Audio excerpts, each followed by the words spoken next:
Hello বন্ধুরা, আমার নাম মোহনা। আমি ২১ বছরের এক তরুণী, কিন্তু ভাগ্যচক্রে বিধবা। প্রতি রাতে আমার ১৭ বছরের দেবর আকাশ আমার সেবা করত। একদিন আমার পায়ে সেবা করার সময় সে আমার সাথে এমন এক আচরণ করে যা শুনলে আপনারা অবাক না হয়ে পারবেন না। আমার যখন মাত্র ১৮ বছর বয়স, তখন বাবা মা আমাকে বিয়ে দিয়েছিলেন, কিন্তু বিয়ের কয়েক বছর যেতে না যেতেই আমার স্বামী পরলোক গমন করেন। স্বামীর মৃত্যুর পর আমার দেবর আমার সাথেই থাকত।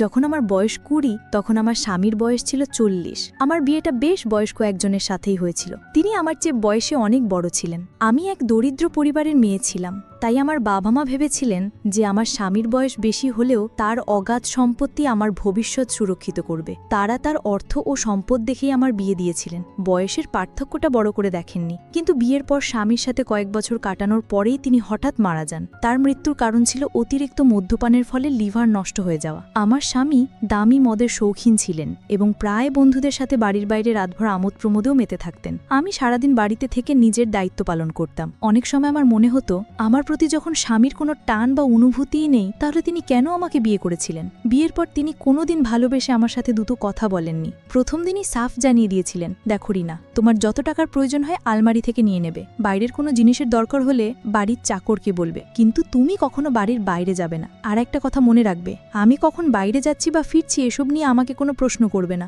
এটা আমার সম্পূর্ণ ব্যক্তিগত বিষয়। তখন আমার বয়স কম ছিল বলে স্বামীর কথার গভীরতা পুরোপুরি উপলব্ধি করতে পারিনি। আমি বুঝতে পারিনি যে তিনি কেবল বিয়ে করে সামাজিক দায়িত্ব পালন করেছিলেন। সংসারের প্রতি তার কোনো মনোযোগ ছিল না। এমন নয় যে তিনি আমার সাথে একেবারেই কথা বলতেন না, প্রয়োজনের ভিত্তিতে বলতেন, কিন্তু আমি তার স্ত্রী হিসেবে যে ভালোবাসার সঙ্গ পাবার আশা করছিলাম তা কখনো পাইনি। ধীরে ধীরে যখন আমি এই শূন্যতা অনুভব করতে শুরু করি, তখন আমি আমার বাবা মায়ের সাথে বিষয়টা নিয়ে আলোচনা করেছিলাম। আমি তাদের বলেছিলাম যে আমি টাকা পয়সা স্বাচ্ছন্দ্য পেলেও স্বামীর ভালোবাসার সুখ পাইনি। আমার কথা শুনে বাবা মা আমাকে বোঝাতেন, দেখ মা, ভালোবাসার চেয়ে টাকা অনেক বেশি মূল্যবান। আমাদের বাড়িতে তুই তো দেখেছিস কি ভীষণ অভাব ছিল, তোদের আমি দুবেলা পেট ভরে খাওয়াতেও পারতাম না, কিন্তু যেখানে তোর বিয়ে হয়েছে সেখানে অন্তত অর্থের অভাব নেই। তোর ওই বড় ঘরে বিয়ে হয়েছে বলেই আজ আমরাও দুবেলা খেতে পারছি। তাই এসব ছোটখাটো ব্যাপার নিয়ে মন খারাপ করিস না। তারা এসব বলে আমাকে সান্ত্বনা দিয়ে শ্বশুর বাড়িতে পাঠিয়ে দিত, কিন্তু আমার মনের কষ্টটা তারা কখনো বুঝতে চেষ্টা করেননি। টাকা পয়সা দিয়ে ভালো খাবার কেনা যায়, কিন্তু ভালোবাসা বা স্নেহ তো কেনা যায় না। তবে একটা বিষয় ভালো ছিল, আমার স্বামী বিয়ের পর থেকে আমার দরিদ্র বাবা মাকে প্রতি মাসে অর্থ দিয়ে সাহায্য করতেন। এজন্য আমি মনে মনে খুশি হতাম যে তিনি অন্তত আমার পরিবারের কথা ভাবেন, কিন্তু আমার প্রতি তার কোনো যত্ন বা দায়িত্ববোধ ছিল না। এভাবেই আমার জীবনটা একঘেয়ে কেটে যাচ্ছিল। আমি ঘরের দায়িত্ব পালন করতাম আর তিনি বন্ধুদের সাথে আমোদ ফুর্তিতে ব্যস্ত থাকতেন।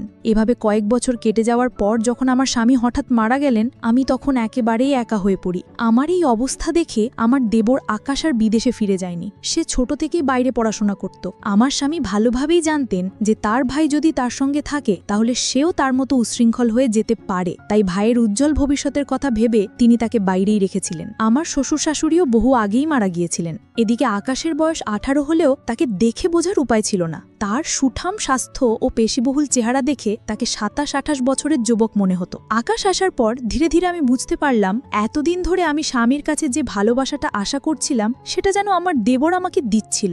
স্বামীর মৃত্যুর পর আমি মানসিকভাবে খুব ভেঙে পড়েছিলাম। কারো সাথে কথা বলতে ভালো লাগতো না। একজন বিধবা আর একজন সধবা নারীর জীবনে যে আকাশ পাতাল তফাৎ, তা আমি হাড়ে হাড়ে টের পাচ্ছিলাম। স্বামীর মৃত্যুর পর কিছুদিন পর্যন্ত আমাদের বাড়িতে আত্মীয়স্বজনরা ছিল। তাদের সামনে কেঁদে আমি মনের কষ্ট কিছুটা হালকা করতাম, কিন্তু তারা চলে যাবার পর আমি আরও একা হয়ে পড়ি। মনে হতো ওই বিশাল বাড়িটা যেন আমাকে গিলে খেতে আসছে। আমার স্বামী আমাকে ভালোবাসতেন না ঠিকই, কিন্তু তার সাথে থাকার একটা অভ্যেস হয়ে গিয়েছিল। আত্মীয়রা চলে যাবার পর একদিন সন্ধ্যায় আমি একটা সাদামাটা শাড়ি পরে ঘরের জানালার ধারে বসে বাইরে তাকিয়েছিলাম। তখন আকাশ দরজায় মৃদু শব্দ করে জিজ্ঞেস করল, বৌদি, ভেতরে আসতে পারি? তার কণ্ঠ শুনে আমি চোখের জল মুছে বললাম, হ্যাঁ, ভেতরে আয়। সে ঘরে এসে আমার পাশে বসল, আমার হাত দুটো ধরে বলল, বৌদি, আমি জানি তুমি খুব একা বোধ করছো, কিন্তু চিন্তা করো না, আমি তোমাকে এই অবস্থায় ফেলে কোথাও যাব না। আমি সিদ্ধান্ত নিয়েছি বাকি পড়াশোনাটা এখান থেকেই শেষ করব। তার কথা শুনে আমি খুব আশ্বস্ত হলাম। মনে হলো, যাক, আমার কথা ভাবার মতো একজন তো আছে। সে প্রতিদিন সকালে আমার ঘুম ভাঙার আগেই আমার ঘরে এসে দেখে যেত আমি ঠিক আছি কিনা। মাঝে মাঝে আমার জন্য চাও বানিয়ে নিয়ে আসতো। যখনই সে অবসর পেত আমার সাথে বসে ঘন্টার পর ঘন্টা গল্প করত, মজার কথা বলে আমাকে হাসানোর মেটানোর চেষ্টা করত। আমি যখন দুশ্চিন্তায় থাকতাম, আমার মাথায় যন্ত্রণা হলে সে আমার মাথা টিপে দিত। আমি তাকে বারণ করলে সে মায়া ভরা কণ্ঠে বলতো, বৌদি, তোমার উপর কি আমার কোনো অধিকার নেই? আমি কি তোমার একটু সেবা করতে পারি না? তার এই আন্তরিক কথায় আমি আর তাকে বাধা দিতে পারতাম না। এভাবেই দিন কাটতে লাগলো এবং আমার দেবর আমার খুব কাছাকাছি আসতে শুরু করলো। ধীরে ধীরে আমি বুঝতে পারছিলাম যে আকাশ আমার প্রতি অত্যন্ত যত্নশীল। এই অনুভূতিটা আমার ভেতরটাকে নাড়িয়ে দিচ্ছিল, কারণ আমি ঠিক এই ভালোবাসাটাই একদিন আমার স্বামীর কাছে চেয়েছিলাম। আকাশের সাথে যতই দিন কাটছিল, আমি ততই অজান্তে তাকে পছন্দ করতে শুরু করেছিলাম। কিন্তু একটা সময় আমার মনটা এমনভাবে ভেঙে যাবে তা আমি কল্পনাও করতে পারিনি। আসলে দোষটা সম্পূর্ণ আমারই ছিল। আমি একবারও ভেবে দেখিনি যে আকাশ আমার চেয়ে বয়সে ছোট আর আমি তার চেয়ে বড়। আমি কি করে এত বড় একটা ভুল করতে যাচ্ছিলাম? তার আমার প্রতি শ্রদ্ধা, যত্ন আর ভালোবাসাকে আমি অন্য কিছু ভেবে বসেছিলাম। সে কি সত্যি আমাকে তার দাদার বিধবা স্ত্রী হিসেবে দেখত, নাকি এর পেছনে অন্য কোনো অনুভূতি ছিল, তা আমি বুঝতে পারছিলাম না। আমার খাওয়া দাওয়ার থেকে শুরু করে শারীরিক সুস্থতা সবকিছুর খেয়াল সে রাখত। এতে আমি তাকে অন্য চোখে দেখতে শুরু করি এবং তার প্রতি আমার প্রত্যাশা বাড়তে থাকে। স্বামীর মৃত্যুর পর দুশ্চিন্তার কারণে আমাকে নিয়মিত ওষুধ খেতে হতো। সেই ওষুধও আকাশ আমাকে নিজের হাতে খাইয়ে দিত। সেই সব সময় বলতো, বৌদি, নিজের শরীরের যত্ন নাও, ঠিক মতো না খেলে তো শরীর আরও ভেঙে পড়বে। দাদাকে তো আমি হারিয়েছি, তোমাকে কোনোভাবেই হারাতে চাই না। তার মুখ থেকে এমন কথা শুনে আমি তাকে অন্যরকম ভাবতে শুরু করেছিলাম। আমার মনের অনুভূতিগুলো ভালোবাসার দিকে মোড় নিচ্ছিল। এভাবে প্রায় ৩-৪ মাস কেটে যাওয়ার পর আমি আমার ১৮ বছরের দেবরের জন্য নিজেকে নতুন করে সাজাতে শুরু করেছিলাম। আমার স্বামী তো কখনো আমার দিকে সেভাবে তাকায়নি, তাই আকাশের কাছ থেকে এত যত্ন পেয়ে আমি তাকে মন দিয়ে ফেলেছিলাম। পরিস্থিতি এমন হয়েছিল যে আকাশ আমার সামনে এলেই আমি লজ্জায় লাল হয়ে যেতাম। তাকে আকর্ষণ করার জন্য আমি সুন্দর করে সেজেগুজে থাকতাম। আমি সেজে থাকলে সে বলতো, বৌদি, তুমি এভাবেই সেজেগুজে হাসি খুশি থেকো, আমি তোমাকে সব সময় হাসি খুশি দেখতে চাই। সে বুঝতেও পারেনি যে আমি তাকে ভালোবেসে ফেলেছি। আমার দেবরের স্নেহ আর ভালোবাসা পাওয়ার জন্য আমি ভুল পথে হাঁটতে শুরু করেছিলাম। তার সান্নিধ্য পাওয়ার আশায় আমি নানা ছলনার আশ্রয় নিতে শুরু করেছিলাম। সে আমার যত্ন নিত, কিন্তু সেটা শ্রদ্ধার ছিল। আমি যা ভাবছিলাম তা নয়। তার পবিত্র যত্ন আর ভালোবাসাকে আমি ভুল বুঝতে শুরু করেছিলাম। সেদিন আমি মনে মনে ঠিক করলাম, অনেক হয়েছে লুকোছুরি। এবার আমি তাকে সরাসরি আমার মনের কথা জানাবো যে আমি তাকে ভালোবাসি এবং তার সাথেই বাকি জীবনটা কাটাতে চাই। সেদিন আকাশ বাড়ি ফিরলে আমি ইচ্ছে করে অসুস্থতার ভান করলাম। বললাম, আমার সারা শরীরে খুব ব্যথা, আমি বিছানা থেকে উঠতেও পারছি না। আমার উদ্দেশ্য ছিল তার মনোযোগ আকর্ষণ করা। আমি যখন তাকে ব্যথার কথা বললাম, সে রান্নাঘর থেকে এক বাটি তেল গরম করে নিয়ে এলো। ঘরে এসে বলল, বৌদি, তুমি শান্ত হয়ে শুয়ে থাকো, আমি তোমার পায়ে মালিশ করে দিচ্ছি, দেখবে ব্যথা কমে গেছে। আমি মনে মনে খুব খুশি হলাম। ভাবলাম, সেই যখন আমার সেবা করবে তখন নিশ্চয়ই আমার প্রতি আকৃষ্ট হবে। আমি তাকে নিজের দিকে টানার জন্য আগে থেকে সেজেগুজে প্রস্তুত ছিলাম। আকাশকে দেখে আমি কাতরস্বরে বললাম, আমার শরীরে খুব যন্ত্রণা হচ্ছে, তুমি যদি একটু সেবা করে দাও তাহলে খুব আরাম পাব। আমার এই মিথ্যে কষ্ট দেখে সে আমার পাশে বসে আমার পায়ে আলতো করে তেল মালিশ করতে লাগল। তার স্পর্শে আমার ভীষণ আরাম হচ্ছিল এবং আমি মনে মনে অন্য এক জগতে হারিয়ে যাচ্ছিলাম। আমি ঠিক করে ফেলেছিলাম, আর দেরি না করে এবার তাকে আমার মনের কথাটা বলেই ফেলব। কিন্তু ঠিক সেই মুহূর্তে আমার পায়ের তলার মাটি যেন সরে গেল। আমার 18 বছরের দেবর আমার পায়ে মালিশ করতে করতে মৃদু হেসে আমার দিকে তাকালো। তারপর মাথা নিচু করে বলল, বৌদি, আমি তোমাকে একটা কথা বলতে চাই। অনেকদিন ধরেই ভাবছি কথাটা তোমাকে বলবো। তার কথা শুনে আমি উত্তেজনায় অপেক্ষা করছিলাম। ভাবছিলাম সেও নিশ্চয়ই আমাকে ভালোবাসে এবং সেটাই এখন বলবে। সে আমার দিকে তাকিয়ে মুচকি হাসছিল। তখনই আকাশ আমাকে বলল, বৌদি, আমি যে কথাটা বলবো সেটা শুনে তুমি রাগ করবে না তো? আমিও তার দিকে তাকিয়ে মৃদু হেসে বললাম, না, রাগ করব কেন? তোর যা বলার আছে মন খুলে বল, আমি তো তোর মনের কথা শোনার জন্যই অপেক্ষা করছি। তখন আকাশ বলল, বৌদি, আমি পিয়া নামের একটি মেয়েকে খুব ভালোবাসি এবং তাকে বিয়ে করতে চাই, কিন্তু তোমার অনুমতি ছাড়া আমি তাকে বিয়ে করতে পারবো না, কারণ আমি তোমাকে মায়ের মতো শ্রদ্ধা করি, তাই আমি তোমার এত যত্ন নিই। মায়ের মতো বৌদির আশীর্বাদ না পেলে আমি আমার পছন্দের মেয়েকে বিয়ে করতে পারবো না। আমি মন থেকে তোমার আশীর্বাদ চাই। তার মুখ থেকে এই কথাগুলো শোনার পর আমার মাথা ঘুরে গেল। আমি কিছুক্ষণের জন্য স্তব্ধ হয়ে গেলাম। লজ্জায় আমি বুঝতে পারছিলাম না যে আমি আকাশের সাথে কিভাবে চোখ মেলাবো। আমার মুখ লাল হয়ে গেছিল।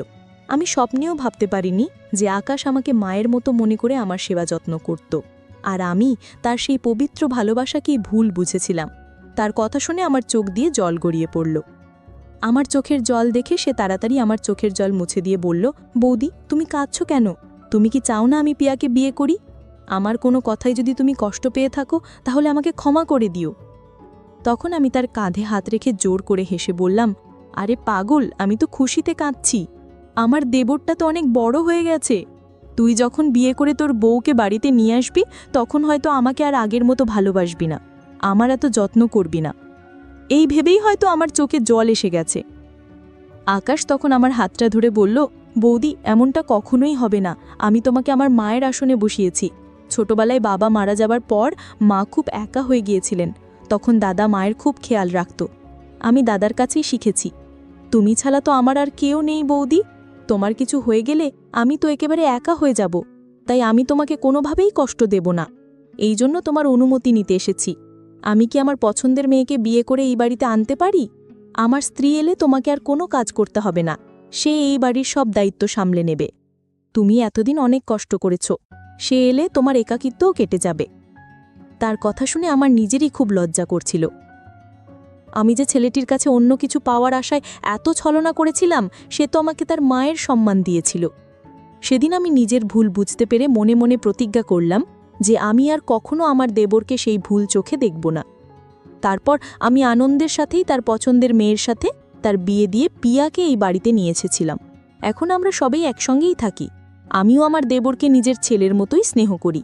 আকাশের আমার প্রতি ভালোবাসাটা যেহেতু মাতৃস্নেহের মতো ছিল, তাই আমি আর কোনো দিন তাকে আমার মনের কথা জানাইনি। আমিও নিজে খুব লজ্জিত ছিলাম। আমি বুঝতে পেরেছিলাম যদি ভুল করে আমি তাকে আমার অনুভূতির কথা বলে দিতাম তাহলে সে হয়তো আমাকে ছেড়ে চলে যেত। আমি কখনোই চাইনি যে আমার ছেলের মতো দেবর, যে আমার এত খেয়াল রাখে, তাকে আমি হারাই। তাই আমি আর কোনোদিন আমার মনে তার প্রতি কোনো গলদ চিন্তা আসতে দিইনি। সেদিন থেকে আমরা সবাই একসঙ্গে মিলেমিশে বসবাস করি। ভালোবাসা তো নানা রকমের হয়। মায়ের সাথে ছেলের ভালোবাসা, স্বামীর সাথে স্ত্রীর ভালোবাসা, ভাইয়ের সাথে বোনের ভালোবাসা, ঠিক তেমনি দেবন আর বৌদিরও খুব পবিত্র ভালোবাসা হতে পারে। পার্থক্য শুধু এটাই যে আমরা সঠিক সময় সঠিক ভালোবাসাটা বুঝতে ভুল করে ফেলি, যেমনটা আমি করেছিলাম। আমি আমার দেবরের পবিত্র ভালোবাসাকে চিনতে পারিনি। গো বন্ধুরা, আজকের গল্পটি এই পর্যন্তই। গল্পটি তোমাদের কেমন লাগলো কমেন্ট করে অবশ্যই জানাবে। আর এরকম নতুন নতুন গল্প পেতে চ্যানেলটিকে সাবস্ক্রাইব করে পাশে থাকা বেল আইকনটিতে ক্লিক করুন, পরবর্তী কোনো আপডেট যেন মিস না হয়।